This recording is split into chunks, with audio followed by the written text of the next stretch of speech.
येवला औद्योगिक सहकारी वसाहत मर्या अंगणगाव ही संस्था बरखास्त करून दोषी संचालकांविरुद्ध कायदेशीर कारवाई करावी या मागणीसाठी बेमुदत उपोषण करते दीपक चंद्रकांत पाटोदकर।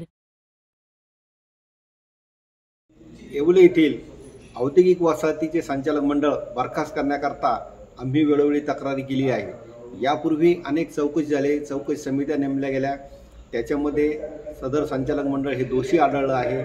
त्यांनी अनुपालन अहवाल सादर केला आहे, परंतु यामध्ये गंभीर स्वरूपाचे गुन्हे केलेले आहेत। भूखंडांचे श्रीखंडांसारखं वाटप करण्यात आलेलं आहे, तसेच आर्थिक उलाढाल झाली आहे, आर्थिक फसवणूक केलेली आहे। NDC बँकेत सुद्धा याचे धागेदोरे मिळालेले आहेत। असं हे संचालक मंडळ दोषी आहेत। हे बरखास्त करण्याकरता मी आज रोजी सहाय्यक निबंधक कार्यालयामध्ये बेमुदत उपोषणाला बसलेलो आहे।